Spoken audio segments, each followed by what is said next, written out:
Hi everybody, this is Kevin and welcome back to another manga review.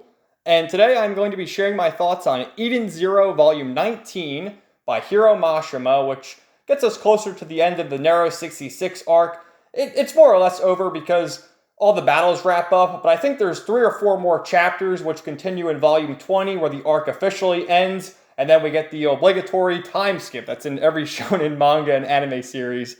But yeah, I say this with every Eden Zero review, and I really mean it. The story just gets better and better, and Hiro Mashima once again proves that he's a master with blending all the different things together, whether it's action and power-up, which we saw last time with Jin and Clean's Overdrive specifically, the humorous moments, the fan service moments, which again, we saw a hell of a lot of that with Rebecca in the last volume in her bunny suit, and then the sad and emotional moments, which there is a lot of that in this volume towards the end. And my goodness, man, it's what a ride. So we'll start off with the cover here, a beautiful cover with the 4 shining stars, Valkyrie, Witch, Sister, and Hermit. And in particular, just look at how beautiful Witch is right there. My goodness. And well, if you saw what happened in volume 18, Shura beat the ever-living hell out of her.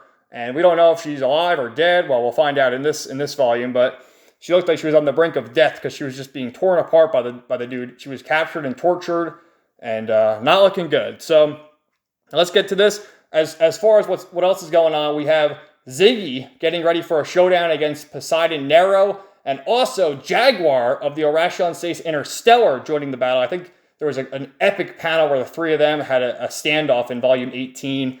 And then we saw all sorts of cool stuff with Weiss against Nasei. They had like a mech battle. I already mentioned before, Rebecca in her bunny suit against Lyra. And then, all sorts of action. So let's get to it. Excellent stuff. Even the black and white looks great, man. I love the color, but I mean, yeah, the black and white looks awesome as well. And look at this one. Here's some more fan service with Laguna and his babes. I don't know. That's like Mirror Jane, the Eden Zero version of Mirror Jane. So yeah, Shiki and Rebecca arrived right here to see Shura beating the ever-living hell out of Witch, and you can't really see it. Maybe it'll be a bigger image, but part of her stomach is missing, and Shiki's pissed. Shura! And he starts battling, and Rebecca, along with Happy and Pino, take Witch and try to get her back to the Eden Zero. You see right there where she's just destroyed, like her machine body just ripped out her leg right there. Holy crap, man. And she says, "I'm terribly sorry. I'm the shield of the Edens. I should not have let this happen. We're taking it back to the ship." So they're taking Witch back while Shiki gets ready to battle Shura. And it also shows Ijuna here, who is battling against Laguna. And we learned last time that Ijuna is actually the princess that they were looking for, but she's developed this sort of Stockholm syndrome, caring for Shura because he has no heart. And that's what her ether gear does. And she's beating the shit out of Laguna. And we saw little flashes of how Laguna had feelings for her, and she sort of had feelings for Laguna as well. But, it's been corrupted. And, Laguna has water ether gear, and he's fighting back a little. And again, the ladies in the Mashima-verse, let me tell you. So, they get a little flashback to Oasis, and that was Ijuna way back when she was the princess, and Laguna's trying to talk some sense into her and is able to defeat her. And then it cuts back over here to where he meets Moscow, and also we have Homura and Creed. Creed's with the Interstellar Army as well, and he mentions here that he's come from the same planet as Homura and that they should work together. And great chapters, a lot of great headshots of all the characters, that's for sure. So Homura is trying to, get on solid terms with him, and he reveals that his name is Seiji Hojo, and he's from the planet Oedo, just like her. And Homura gets to her knees and begs for forgiveness because he's part of the Shogunate family. And he extends his hand for her and mentions he'd never seen Homura smile before. And then all of a sudden, this dude shows up. His name is Jesse. And this guy, we've seen him before. He's sort of like a double agent where he's working with the Interstellar Army, but we've also seen him working with Elsie. So at this point, we don't really know which side he's on. But he's pointing the gun and saying to get away from Homura because she's collaborating with Elsie. And then Homer was like, wait a minute, wasn't this guy with Elsie? Like, which side is he on? And not looking good for the two of them. So it shows Justice. Yeah, all these people have joined the battle. We have Justice's group. We had Eraser, Jaguar, all sorts of characters. And there's still these spaceships out there battling against Oasis and the Interstellar Army. And all of a sudden, the Sea Serpent spaceship appears and just firing all these lasers. And it takes out one of the members of Oasis. This dude right here, his wife or his girlfriend gets taken out. Farina, his name's Dylan, gets taken out, and you see her just being disintegrated by the beam. And he's like, no! Charging in. And you see right here all the casualties are mounting up. Jesse's pointing the gun, and Creed's trying to stop him from shooting. But he lets the bullet go, and it goes right through Creed's chest. And at this point, you're like, wait a minute. Because he's a double agent, so, like, was this intentional, or what? What's going on? And this will all be revealed later on in the story, let me tell you. So, now Homer, as Creed dies, he says, the moment I first saw you, you were so beautiful, and you reminded me of home. You stole my heart. I wish I could have walked the streets of Oeda with you. And he falls to the ground. And Homer gets all this overwhelming guilt about how all the people have come close to her, well, really just Valkyrie that we've seen, just die in the end. So this is the second one that we've seen in the story so far. And feeling this immeasurable amount of guilt. So back over to Oasis, where they're just flipping out because they lost one of their friends, and then Shiki and Shura. And then Weiss shows up, and Jesse runs away. And Homer, that's where she says, everyone who gets close to me, every one of them, they all go away. So everyone's meeting up together here, trying to get back to the Eden Zero, with Shiki and Shura still battling each other.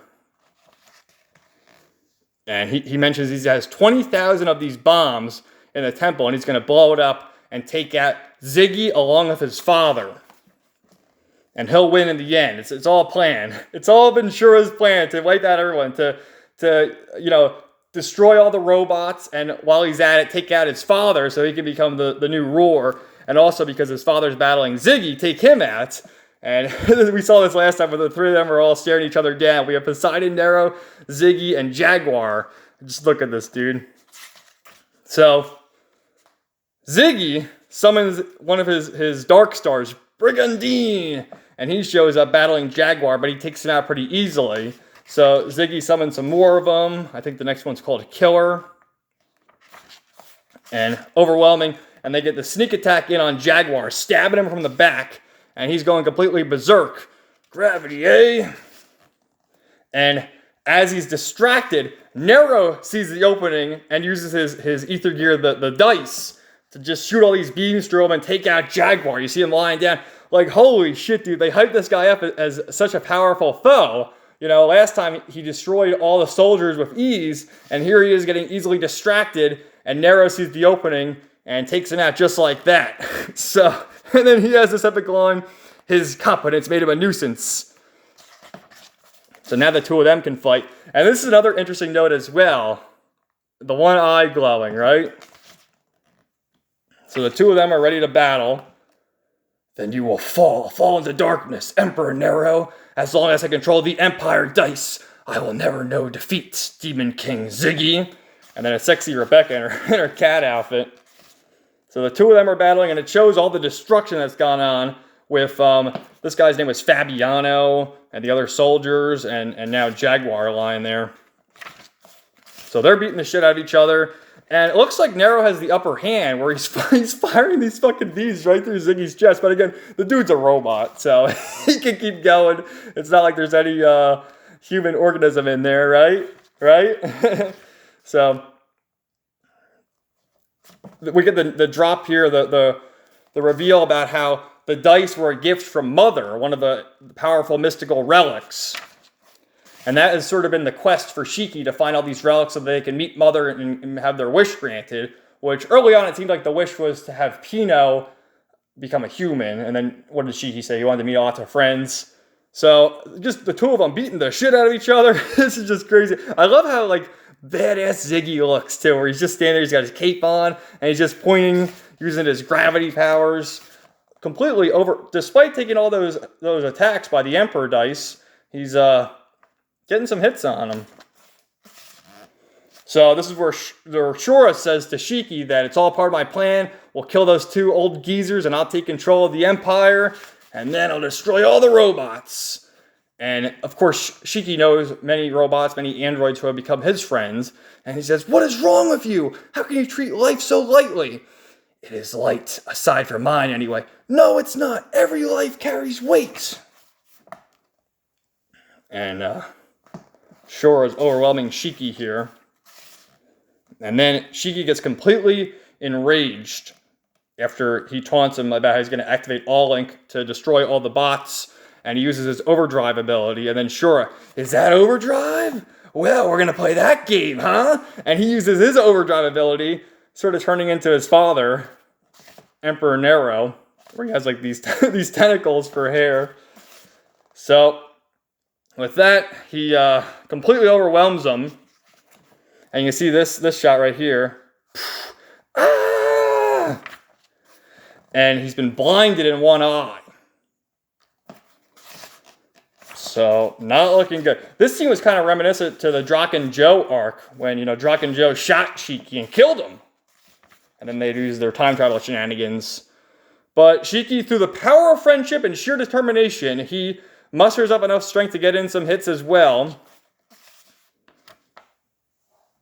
And, but, you know, Shura's still more powerful. So they make it to the All-Link system. And they gotta try to put a stop to it so that no one can activate it. Because remember, Ziggy wants to activate it as well so he can control all the robots, whereas Shura wants to destroy all the robots. So all these people show up, try and put a stop to Rebecca, and then they all just disintegrate, just boom, get destroyed due to the gravity crushing them. And Rebecca's like, what? They were crushed. Who could have done that? And Shura falls down, descends from the heavens, and says, this is real gravity. Where's Shiki? He's dead. It can't be. So he's trying to take control of the All-Link, activating it, and then he seemingly does it. I win. You win? Don't make me laugh. And then his father shows up on the big screen, and he shows up holding Ziggy's head, and they're like, what the fuck, dude? How'd you win? How'd you beat him? And Shura was bloating how he's going to, you know, set off all 20,000 bombs, and he's like, I already moved them. Don't you know the power of my ether gear? The wormhole? How can you do that? You're bluffing. And this is a reveal that we get where Nero has this other ether gear ability, the wormhole, that's his true ability, and the dice was just a relic that he used that wasn't his true power. So his ether gear ability is to just open up wormholes and go wherever the hell he wants, and he's even fooling his son there. So after all that talking, you know, Shura gets distracted and Ziggy comes back, and again, what a fucking badass. First of all, I love his overdrive form where he has these horns and his hair turns white, and then he has all like these markings on his arms. Our fight isn't over yet, Shura. And then, check this out. Look at him, he's watching the fight. Who? His face, right? He's my boy, in a manner of speaking. And Ziggy, from behind, stabs him through the chest with his hand, while his head's lying on the ground, because he's a robot, like I said. You know, he doesn't need a head or really anything, I guess, because he's still walking around. So, holy shit, so many great reveals there. And then it cuts back over here to a racer where he's charging up his ether gear ability. They have this snake thing ready to attack. And cuts back over to the Eden Zero where they're trying to get Witch Nurse back to health. And then Laguna had trapped Ijuna in here, turned her into water, but then he takes her out and finds out that she's gone. Where could she have gone? And back to the big fight here. And as Nero's like, oh, how'd you get me? He's using his gravity ether gear to get his head, put it back on there. You were so careless, Nero. You mean that these are your destiny? And he crushes the dice. Impossible. This is true gravity. So he fucking destroys Nero. He's been obliterated, no longer exists. And Ziggy, proving that he's essentially the strongest character in the universe, at least that we've seen so far. How the hell is Shiki gonna be a match for him when they eventually face each other, right? So here you get the classic Mashima power friendship. We're not going to the top. My friends and I are going forward. And he's powering up this awesome energy ball, remembering all the friends he met that he learned from Master Zenolith.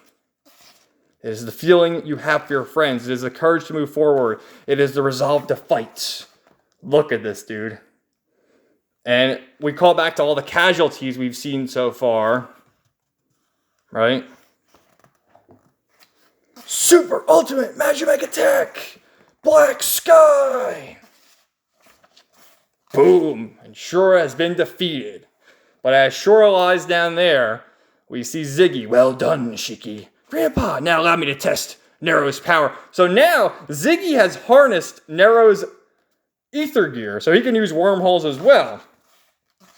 And he opens up a fucking wormhole and activates the All-Link and has set off the 20,000 bombs. With your deaths, the wheel of fate will be complete. And then we get a cut to Xiao Mei, the narrator of the story, and says that Shiki has to make two choices here. What are the choices? The path that leads to its own world, or the path that can save people? Something like that. So, what happens is they don't have much time left, so they got to make a choice, and the choice is to either escape or try to rescue as many people as you can, and maybe die trying. Now, the proper thing to do would just be to save your own skin, but as we've seen with Shiki, he loves everyone and wants to save everyone, but there's not enough time. And Xiao Mei, in a weird moment here, it says one path, the path of survival, the other path to death. You must choose. And Shiki, in an uncharacteristic choice, says, let's get out of here. So they gotta go. And it shows here, the Ocean 6, or at least most of them, at least not Fabiano and the other robot guy, they died. But Nase, Lyra, Callum, and Meliana, I think that's her, I forget her name, but they survived and they're escaping. So I wonder if we'll see them again. And now Dylan, who saw his either girlfriend or wife or whoever it was get killed, does almost a suicide attack and goes through to immobilize the Sea Serpent ship, to which Eraser can use his ether gear and obliterate it. So again, another casualty. And Hermit says we gotta split up. The whole planet's gonna blow. Everyone get out of here. Make a truce for now. And there's no longer any use to fight. So everyone's making their escape so they can avoid as few casualties as possible. And then they're talking here about, where the hell is Jaguar? Where the hell is Creed? And then Jesse's here sweating. Again, the double agent, because we've seen him with Elsie before too. So what is his ulterior motive? So then we see everyone made it back to at least all our friends made it back to the Eden Zero. And Shiki, look at this dude, all battered, got bandages, losing an eye. He's all fucked up. And they see Witch. And they're like, oh, you're back to normal. And I gotta say, you can't really get a good shot of it, but Rebecca is wearing this really cute dress. I mean, just look at her. So cute. I wish there was a bigger image of it, but we only get small panels. And Witch says, you're getting so much stronger, Shiki. And what happens is they get a transmission from Ziggy. With this fucked up looking face. You made the wrong choice. So, the ship has stopped moving due to Ziggy's gravity ether gear. And everything is going to be destroyed. At least that's what he's saying. So, what the hell's going to happen now? And then you see these footsteps. No, this will not go according to your plans. Not as long as the Shield of Edens is here. And look at how sexy Witch is. Holy crap, dude. in her sports bra and undies. My goodness. But the Shield of the Edens, the mother of the Edens, trying to do what she can to protect the ship. And that's exactly what she does. And then Ziggy, detonation in 1 minute. I will protect the ship on my honor as the Shield of Edens. And again, look at her cute little dress, but we only have these small panels. So Shura somehow is still alive, and we see Ijuna makes her way back to Shura. Again, she sort of has the Stockholm Syndrome going on, and mentions to Shura how he never loved, but in their last moments, let's at least be together. So she's hugging him. I don't feel any sympathy for these two characters. I know I've seen people online say like, oh, what a sweet moment. This guy was a total asshole. There's no sympathy for him. Good riddance. But I guess if if you like the Stockholm Syndrome ships, then there you go. And she has this line, what does she say? She's crazy too. You kill my family, my friends. You put me through such a nightmare, and I'm garbage enough to truly love you. So yeah, this guy killed her whole family, but I love you. There is someone who loves you and someone to love in return. Those tears aren't the tears of a monster. They come from the human heart. And the two of them die in the explosion. So the planet's been destroyed. And then we have Witch trying to create this barrier to protect the Eden Zero from the explosion. And she's using up all her ether gear in doing so. And then as this is going on, they're like, she's not going to hold out. She starts crying. We get flashbacks to Witch in her younger days. And she says, all of you, the path you follow will surely take you through many more hardships. But if you all work together, there is no trial you cannot overcome. Everyone on the ship is family. You love each other, forgive each other, and help each other. I am proud to have been the shield protecting this ship. I am truly happy to have met you all. Even if this shield shatters and falls to pieces, my heart full of love for you will never be broken. Thank you, all of you. And then probably the most heartbreaking panel of the series, I love you. And Witch dies, protecting her family in her last moments. Really heartbreaking moment, man. Like, I first time reading it, I really did tear up, dude. Not gonna lie. So, it cuts back over here to how they're gonna try and establish relationships between the robots and the humans, and also Elsie arriving a little later than everyone else did, meeting with Ziggy. And Ziggy says, you gonna kill me? And she doesn't. She says, you saved me once when I was a little girl, so I'll spare you this time. But once I meet you again, it will be as enemies. And he starts laughing, setting up the next arc. So another great moment that we have here is early on in the arc, Weiss and Laguna weren't really too friendly with each other. And Weiss threatened him and said, if any of my crew dies, it'll be your fault, and you're to blame, and I'm not going to take any of that. So they're all sitting here. These are like the new members of the Eden Zero family. And Weiss comes up to him, looks at Laguna, and you get a flashback. I'll kill you. If anything happens, right here. If anything happens that gets any of my crew killed, I will kill you. And Laguna remembers that, starts shaking, and looks away. And then Weiss pats him on the back. I take it all back. Some of your friends were killed too. I'm so sorry for your loss. Really some heavy stuff, man. So everyone's crying, talking about how Witch is gone, and we all miss her. What are we going to do? And then Rebecca goes into Shiki's room and says, you haven't eaten in 2 days.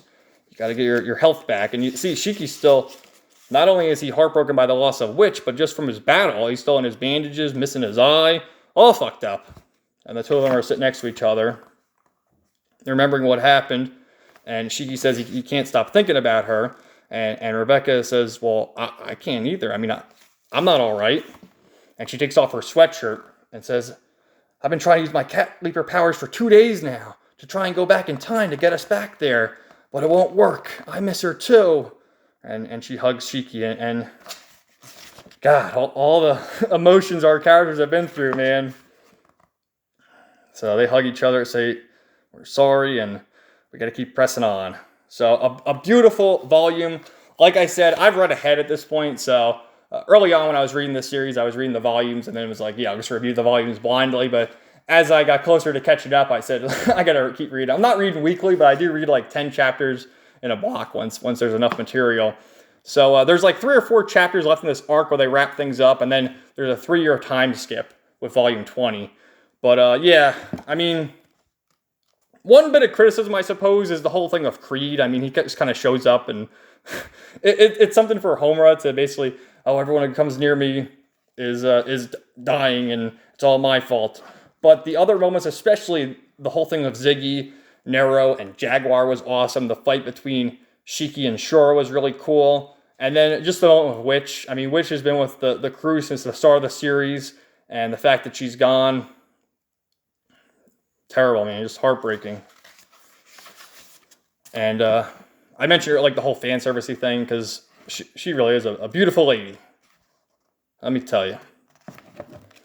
So yeah, guys, let me know your thought in the comments down below. Stay tuned for my review of Volume 20 coming soon, and then all sorts of other videos as well. And everybody, have a great day.